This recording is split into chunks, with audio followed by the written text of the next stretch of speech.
Hi, everyone, and welcome to the fourth webinar in our winter webinar series, Producing and Marketing Non-Timber Forest Products. Today, we're joined by Kate MacFarland from the USDA National Agroforestry Center. Kate is also one of the organizers of the Northeast Mid-Atlantic Agroforestry Work Group. If you haven't had a chance to check out the NEMA website, it's nemaagroforestry.org. Take a moment to check that out sometime, and I will put a link up during the webinar as well. Let's see. I'm going to let Susan Richards, who is the executive director of the Capital RC&D, tell a little bit about this program and the Capital RC&D. Susan, are you there with us? Yes, I am. Hey, thanks very much, Kim, and thank you, Kate, for providing this presentation. This is the fourth of four Lunch and Learn presentations, and they are supported by the partnership of the Natural Resources Conservation Services, that's USDA's NRCS. And I want to welcome you to visit the Capital RC&D website, which is capitalrcd.org, for recordings of the previous webinars, and you'll see that the Farm Bill today's webinar will be on our website by next week. And also, just to let you know, Capital RC&D is a regional nonprofit organization in South Central Pennsylvania. We support natural resource conservation and primarily in private lands, as well as regional economic and community development. And please visit our website and see our other programs. I'll let you go on from here then, Kate. So before Kate starts, I just want to make one more announcement. This is Kim. If you have any questions that come up during Kate's presentation, feel free to ask them in the question box, and then at the end, we'll have some time to answer those questions with Kate. So Kate, it looks like you are still on mute. If you can unmute yourself, you are ready to go. Thanks so much, and enjoy the presentation, everyone.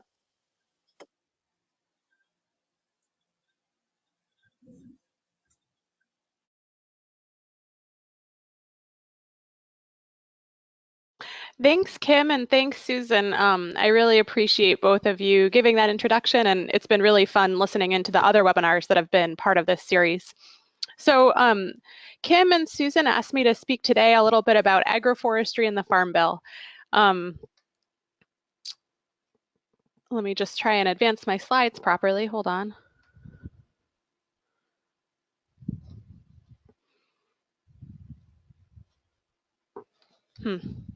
Sorry, I just want to make sure these slides are working properly before we get started here. Okay, there we go. Sorry about that. So just as some background, I wanted to make a few different points. Today, I'll be sharing my perspective, and I'm a U.S. Forest Service employee. The U.S. Forest Service is part of USDA, and I partner frequently with a number of different USDA agencies, but I'm not an expert in all of these programs. Part of my job is understanding them and knowing who to point people towards, but I don't have expertise on each of these programs. I also wanted to give some perspective as to why we're giving this webinar and why to share it.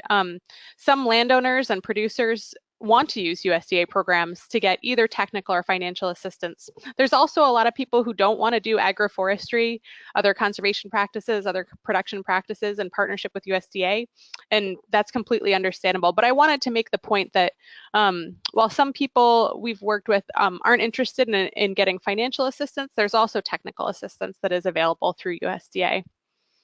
I'll talk about this later, but we did a newsletter a couple of years ago called Finding Agroforestry in the Farm Bill. And for us here at the National Agroforestry Center, we use that word finding because sometimes it's not really clear. You're not always going to see the word agroforestry in the name of a program or name of, it's not going to get listed all the time. Some of finding support, technical and financial support for agroforestry in the Farm Bill takes a little bit of work and takes a little bit of explanation. And I'm hoping to do that today, but just I mentioned that so that you're persistent as you talk with your more local USDA staff around your goals for agroforestry systems on your farm. I also wanted to mention that the talk today will focus on the 2014 Farm Bill. There's a lot of discussion around the next Farm Bill, but we don't know what's going to be in that yet. So we're going to talk about the Farm Bill that we have right now. So I guess I just wanted to mention, if you want to dive into more understanding of what USDA support for agroforestry looks like, a couple of years ago, some people here at the National Agroforestry Center, along with other partners that are part of the interagency agroforestry team in Washington, D.C., worked together to create this report that really went through all of the different programs that USDA offers and how they can and have supported agroforestry. So that's on the website that I have at the bottom there. And that's just I feel like it's a helpful window into understanding these programs with examples and case studies sprinkled throughout. So just another perspective on the topic I'm talking about here today. I also thought I'd give a little bit of background about the National Agroforestry Center, both to introduce myself a little bit, as well as because we are one of the resources initially installed through the 1990 Farm Bill that USDA provides around agroforestry. So while we're located, most of us are located here in Lincoln, Nebraska, we serve the whole country, and we do that with a pretty small staff, and so we do that in partnership with many different organizations and working groups across the country. As Kim mentioned, we partner with conservation districts and RC&Ds quite frequently. We also partner and work through the regional agroforestry working groups, including the Northeast Mid-Atlantic Agroforestry Working Group. So there's a list of our staff. You can see we've had a few retirements in the last couple of years. So so we're a small staff, and our director is located in Washington, D.C. So we do both outreach and education as well as research. We produce a number of brochures and technical notes, and try and provide other kinds of tools for people to learn more about agroforestry. We also do outreach and education through trainings and workshops and projects. On the research side, the goals are around increasing the scientific understanding of agroforestry and developing models and tools for effective design. The researchers here cover a wide range of topics, but are mostly focused on water quality questions, habitat creation and protection. There's a lot of exciting agroforestry inventory work. So now that I've given you that introduction to NAC and to the Agroforestry Center here, I thought I'd talk a little bit about how all of the different agencies that exist across USDA, how their programs can and do support agroforestry. This is the cover that was created for that newsletter because, again, we're sometimes kind of have to search out where agroforestry fits in. So I wanted to start out by making sure that people realize that USDA support can come in a lot of different forms. I think people often think of the financial assistance, people say cost share, that can be associated with some USDA programs. But I think it's also important to think about the different forms of technical assistance, how we have rent of payments and easement payments and these different other kinds of payments. But I think too, some of the important questions that can be overlooked but are essential to agroforestry economics, sort of how agroforestry fits into the broader operation, are thinking about processing equipment, thinking about other parts of your farm and how agroforestry relates to those. So I'll touch on a lot of these, but I just want to think as broadly as possible about USDA support. I also wanted to start out by saying that while programs are consistent across states, individual priorities really differ between states and even within a state. And so I'd really suggest that your first step is really working with your USDA staff who are close to you. And so on the new farmers.gov website, it makes it really easy to look up where your local service center is and who you can talk to. So I guess that would be a theme or a key point coming out of this workshop is I can give you some general information mostly at a national perspective. I've got some Pennsylvania specific stuff in there and some Northeast specific stuff in there, but it's really important to talk with the folks who are close to you to really understand how the programs work where you're at and get their assistance. I've given this kind of a presentation a few times before, and it's always a challenge to not sort of create a laundry list of different programs, which I know can get really overwhelming, especially with the number of acronyms that are sort of inherent in USDA. So I thought I'd start out by mentioning this discovery tool that's on another USDA website. It's newfarmers.usda.gov. And while this tool is really intended for people who are just starting out in farming, I actually find it's pretty useful to anyone who wants to work with USDA programs or understand USDA programs better. You enter a few questions about yourself and your farm, where you're located, some information about yourself, what you're growing, what kind of market you're selling into, that kind of thing. And it sort of gives you this long list, and I have a little bit copied there at the bottom of the slide, but it's actually quite a long list of different kinds of programs and contacts for USDA programs that may be relevant to you. So just in case you feel like you need to be taking notes or remembering acronyms or anything like that, I would say that any program that I'm mentioning here, if you put in those things, that they'll get mentioned in that list. So I just mentioned that as a resource if you're trying to think about what programs were mentioned in this webinar. So I'm going to talk through a number of different partner agencies that we work with frequently, and some of their programs that are relevant to agroforestry. Again, even though none of these programs have agroforestry in their title. With the Agricultural Marketing Service, I think they have a range of different programs that are really relevant to producers with agroforestry systems because that marketing piece is so key to the success of a system.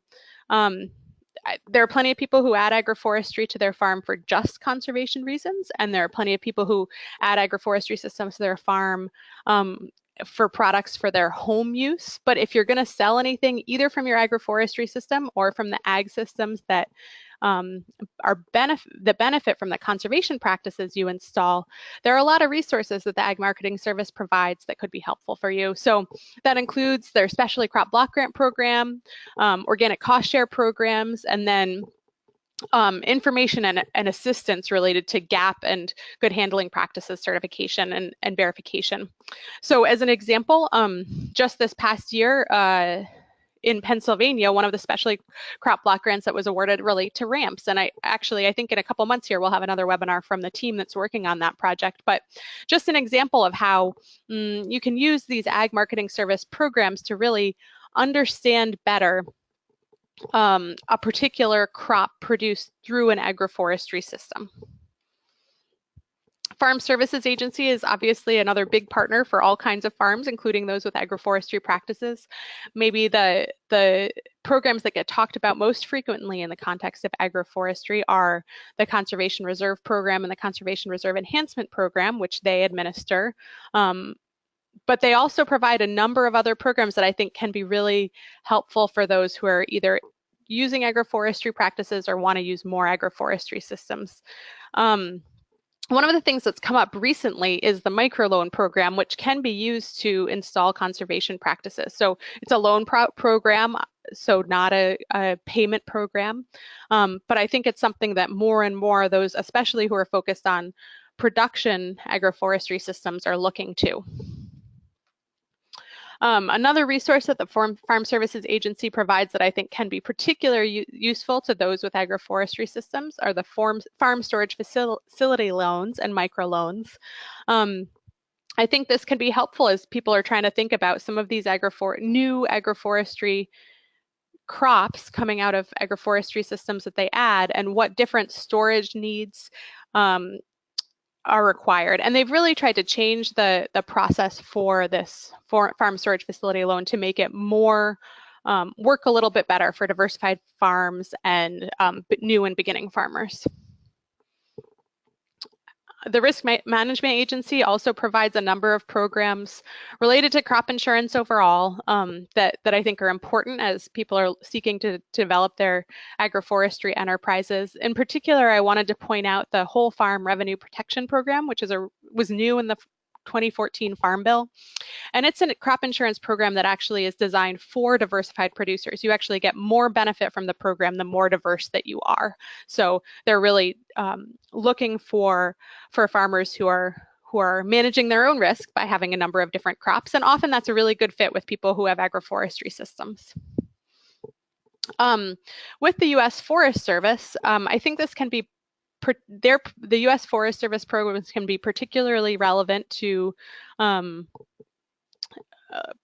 landowners who are interested in managing their woodlots, managing their woods for non-timber forest products, and getting assistance in the planning needed to do that management work. So the Forest Stewardship Program provides funding to state forest agencies to do that forest stewardship work, and so that's one resource with the Forest Service. I think another important agency and set of programs to mention is the National Institute of Food and Agriculture. This provides a lot of the funding that goes into the research that sort of backs up why we think agroforestry is a good idea. How do we do it in an economically viable way?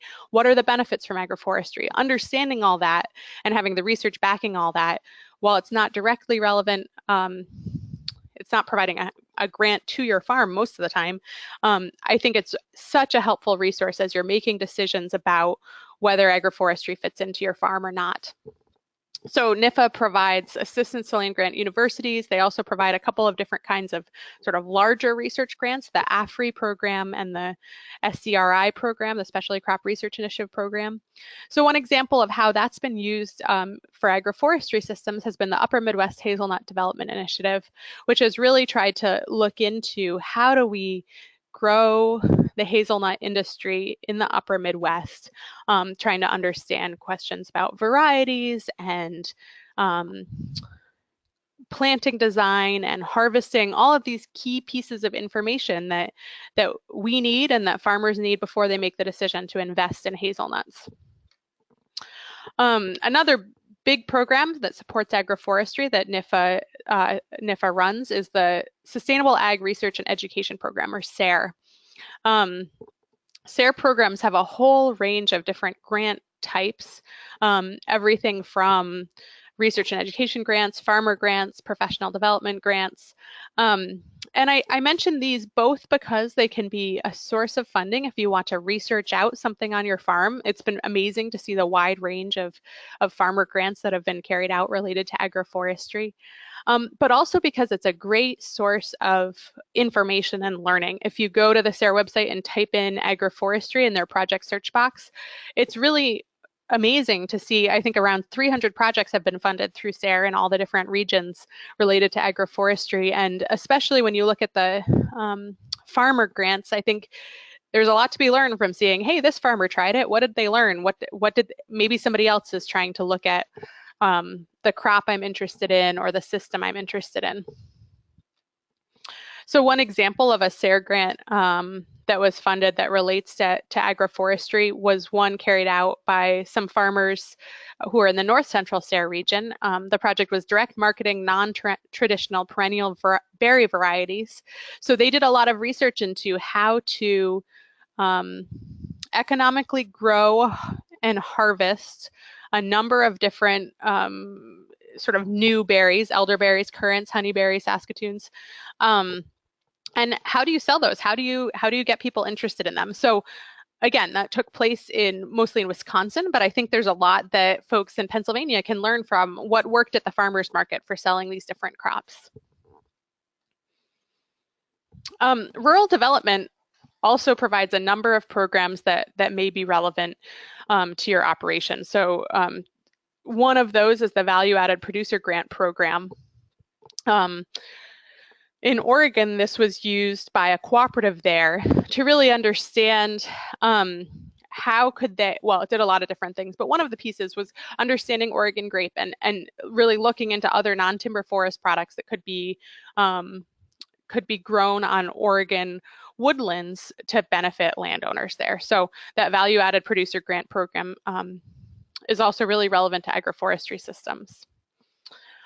So lastly, I'm going to mention the wide range of programs administered by the Natural Resource Conservation Service that relate to agroforestry. I think most of the time, this is the agency that people look to for agroforestry financial and technical assistance, and that's rightly so. There's a lot of knowledge within NRCS related to agroforestry, particularly in that establishment phase, which so many people are most interested in. They're thinking about how do I get this stuff in the ground? But I didn't lead with NRCS only because I think when we think about agroforestry systems and how they fit into an operation, we really have to have that whole farm perspective. So that's why I started with some of these other agencies, was because you want to think broadly about how could these products, how could this agroforestry system fit into my whole farm or all of my land if I'm working in the woods. So NRCS has what it calls its 5 steps to assistance, going from a planning phase to an application phase, determining your eligibility, ranking, and then implementation. And I mentioned that both because to know that it's a process, right? It's not you show up and figure it all out that day. But I mostly wanted to mention it because of the importance of that first planning phase.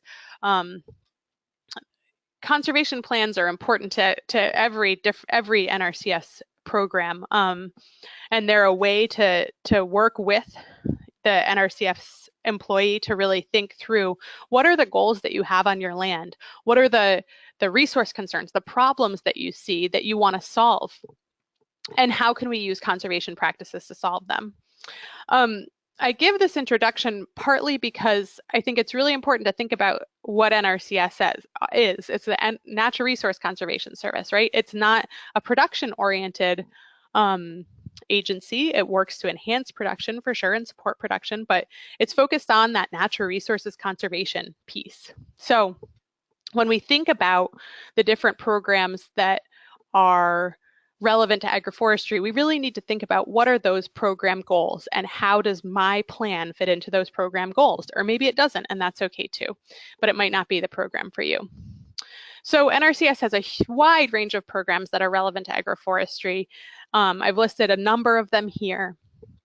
But today I'm really going to focus on these first 3, the Environmental Quality Incentives Program, the Conservation Stewardship Program, and the Regional Conservation Partnership Program. I think it's important, again, to mention that these programs can differ by state, and just putting in that reminder that NRCS programs are designed to address these resource concerns, these issues that people want to solve on their farms.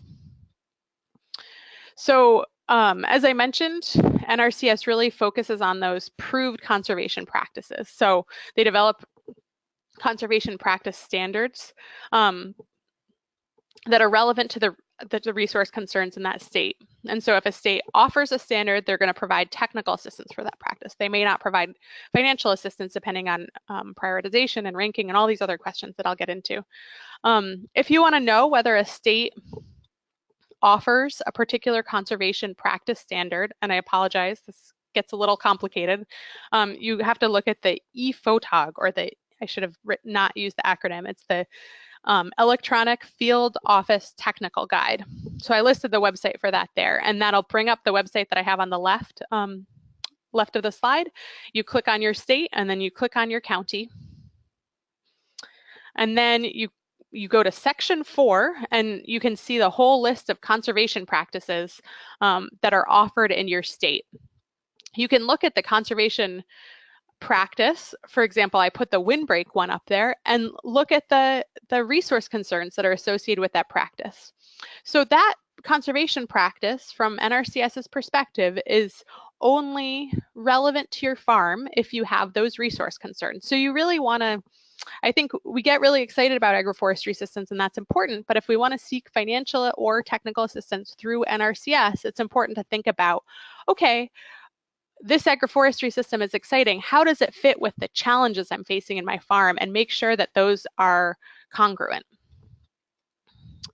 So because going through this process of clicking on your state, clicking on your county, finding section 4, and finding, going through this alphabetic list and finding alley cropping or finding multi-story cropping, which is how forest farming is often referred to within NRCS, can be a little challenging. At the National Agroforestry Center, we've created a map that shows which states offer which agroforestry specific practices, and we try and keep that updated about every 6 months. So I've got a link there, but you can see what's highlighted in this picture is alley cropping. So these are the states that offer the alley cropping conservation practice standard. So NRCS, the National NRCS office has developed practice standards for 5 agroforestry practices: alley cropping, multi-story cropping, which is how, again, how forest farming is usually framed, silvopasture establishment, windbreak or shelter belt establishment, and windbreak or shelter belt restoration. So those are the practice standards that NRCS offers. This is a quick map of which states offer which standards in the sort of northeastern region. But I also don't want people to get too hung up on, does my state offer this particular agroforestry specific standard? Because there are a lot of different ways to get there. You don't need to, if your state doesn't offer an agroforestry practice standard, there are other ways of using NRCS programs to achieve those goals. And so, for example, if you're really excited about dealing with invasive species in your woods and establishing forage and going in that direction, maybe you're going to look to some of these other conservation practice standards to get at that goal. So I bring this all up just to say, I know it can be confusing because there's such a range of different conservation practices, but I think this is the space in which it's really helpful to work with your local NRCS staff to think through, how do I get at my goals? How do I address those resource concerns? And how can I think about the agroforestry systems that I'm working towards? I get a lot of questions around why do different applications rank out or get funded within EQIP, the Environmental Quality Incentives Programs, and why don't they? And I've worked with our NRCS partners to understand this better myself. And so I thought I'd just give this quick diagram that to me helps me understand EQIP. In order when you think about EQIP, there are sort of 4 parts. An EQIP application is applied, you have a particular standard that you're applying for. So does your state offer that conservation practice standard? We usually have a lot more applications, or NRCS has a lot more applications than there is funding. So there's a ranking process. That ranking process is related to the resource concerns of the state as well as other priorities. There are also national level priorities that they have to take account of. There are different funding pools. So livestock related practices have a funding pool. Sometimes in some states, forestry related practices have a funding pool. So that's another factor in whether a particular EQIP application is funded. And then there are payment schedules. Does what you're planning to do fit at all with the payments that are offered for that particular practice? So as you're thinking about an EQIP application, you want to think about, what resource concerns do you face? Is this practice going to address those resource concerns? Does my state offer this conservation practice? And how will the application rank? Are there other practices or other resource concerns that I could address that might help my application rank higher? So I wanted to also touch on the Conservation Stewardship Program. This was really revamped in the last few years, and I think there's a lot of opportunity here for farmers and others who are involved with agroforestry to benefit. The Conservation Stewardship Plan really seeks to support those who are already doing great conservation practices on their land. So to participate, you must be addressing at least 2 resource concerns, and then additional resource concerns. You're really trying to enhance the conservation activities that are happening on your farm, and actually, yeah. So this too has some targeted resource concerns. I listed the ones that I found for this year for ag land in Pennsylvania and forest land in Pennsylvania. And so the the CSP enhancements are really trying to how do you improve upon the conservation practice that exists in your land? So for example, one enhancement that I believe is part of the program is you have a riparian buffer and you want to add pollinator habitat to that buffer. So it's how do you go above and beyond the practice standard for that particular practice. And there's a number of those enhancements that really tie closely to agroforestry. So I think CSP offers an opportunity for support. Finally, I wanted to mention the Regional Conservation Partnership Program, RCPP. So this program relates to the EQIP program that I mentioned previously. RCPP projects are oriented around particular types of regional or multi-state conservation goals, and what's awarded to whatever organizations apply to the RCPP is more EQIP funding. So that allows more landowners to receive EQIP funding that supports those conservation goals. So I listed here some of the RCPP projects that have been funded in Pennsylvania over the last few years. And maybe you guys have heard of some of these projects, or your local NRCS office has reached out to you because there's particular EQIP funding available related to establishing systems that help to meet the goals outlined in these projects. So this is another place where I think there's some opportunity for agroforestry. I think in these existing projects, there may be some opportunities there, especially the ones related to water quality. We know a lot of agroforestry systems support water quality goals, but I think also there's the opportunity to work together within Pennsylvania, across multiple states within the region, to think about what are the opportunities for using RCPP to support EQIP implementation on farms that are interested in agroforestry as well, since we know agroforestry can meet some regional conservation goals. So finally, I wanted to mention a few additional resources. One is the Finding Agroforestry in the Farm Bill newsletter. I'm realizing I forgot to put the link up for that, but if you go to the NAC website, which I'll have on the next slide, you can get there to that newsletter pretty easily. That lays out some of the information that I've talked about in this presentation, but I think in particular it shares some stories related to different approaches to using Farm Bill programs to implement agroforestry. And so there's more information on, for example, 2 different routes to silvopasture systems that North Carolina and Virginia have taken, one that has a silvopasture practice standard and one that does not, but how people are implementing silvopasture in both those states. It also has a lot more information about the SARE program, the whole Farm Revenue Protection Program, as well as others. So that's a resource. I also listed that farmers website, that newly developed farmers.gov, as a way to find your service center, your local service center. And then again, that new farmers website, because I think that can be a route into getting all the links and all the details of the numerous programs that I mentioned in this presentation. So I'd love to hear your questions. I thought I'd also mention that all of our Agroforestry Center publications are available on our website.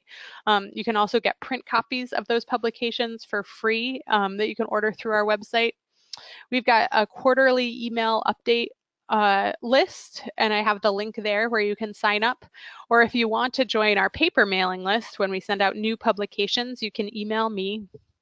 I also put in the sign up link for the Northeast Mid-Atlantic Agroforestry Working Group sign up if you want to hear more about more webinars or other activities that are going on related to agroforestry in the region. And finally, I have my email address at the bottom. If you want to reach out with any questions related to agroforestry, hopefully I can point you in the right direction. And that's all I had.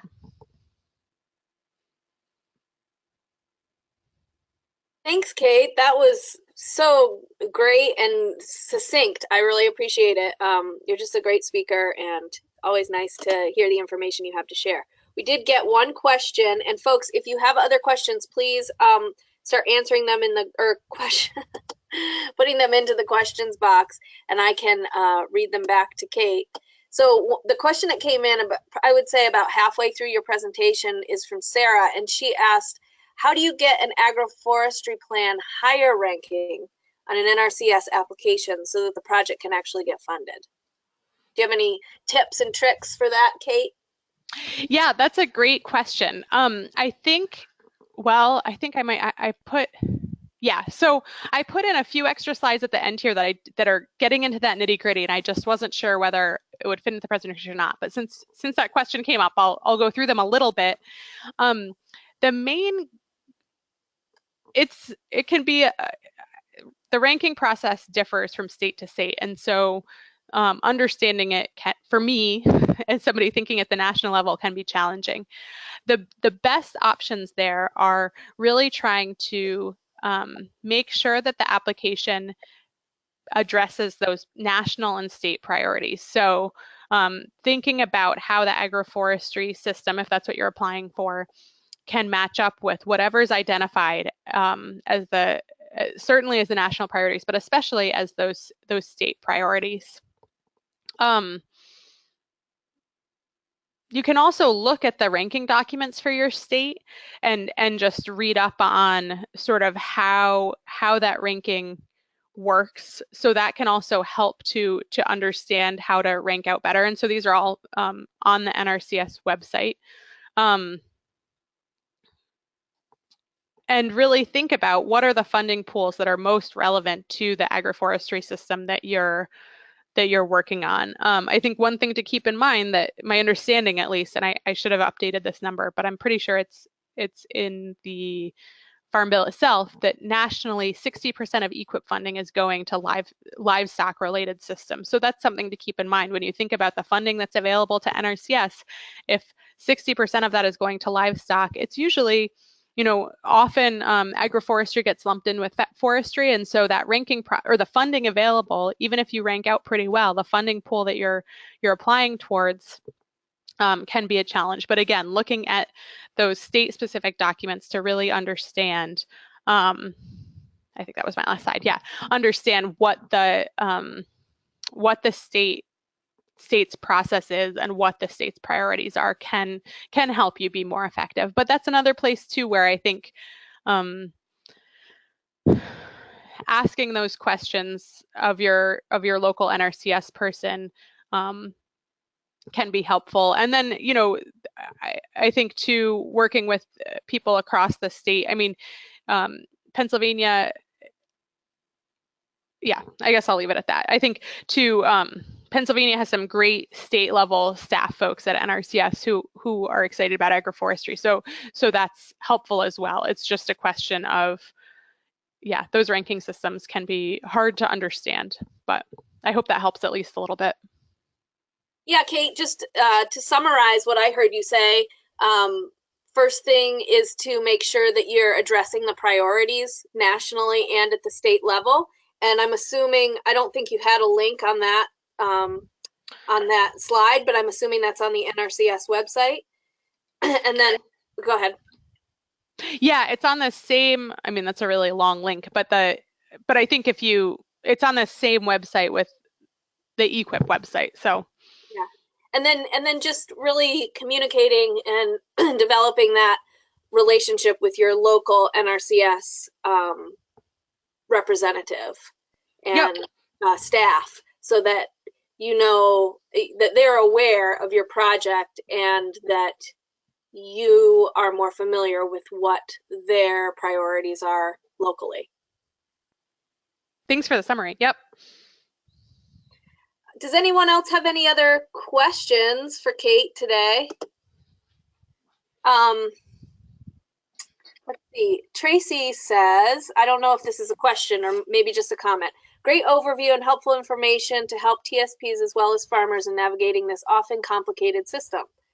I will definitely recommend this archived webinar to my colleagues. So that was from Tracy Coulter. Thanks, Tracy. And Tracy was our presenter last week, for those of you who were with us last week. And just another reminder for you, Tracy, and everyone on the call, that the 3 previous webinars are available on the capitalrcd.org website. And those webinars, we had one on small-scale mushroom production, and we had one on biochar. And then last week, Tracy talked to us about marketing and producing small-scale chestnut production and marketing, excuse me. So yeah, if anyone has any other questions for Kate, now is the time to ask them, or you can always email her later if you have a more specific or personal question that you'd like to ask. I'd add too, and not just because Tracy's on the webinar, but that, you know, I gave an overview here of the USDA Farm Bill programs, but I think it's important always to as well look to your state programs, and especially in Pennsylvania, there are so many great opportunities that the state government is providing to support agroforestry, as well as technical assistance and other kinds of resources through Tracy Coulter's agroforestry coordinator position, as well as just so many other programs. And it's really a state that we look to when we think about who's really being innovative in agroforestry. And so it's really important as well to think about how can federal and state programs fit together and work together to support agroforestry implementation. So it's fun thinking about this in a Pennsylvania context. Thanks, Kate. That's right. We're having a lot of fun up here. So yeah, with that, I guess we will wrap up today a little early, everyone. You still have a little bit of time on your lunch break. And Kate, I'll let you get your lunch break and nourish yourself as well. So thanks again for joining us today, everyone. And thank you for everyone who's joined us throughout this webinar series.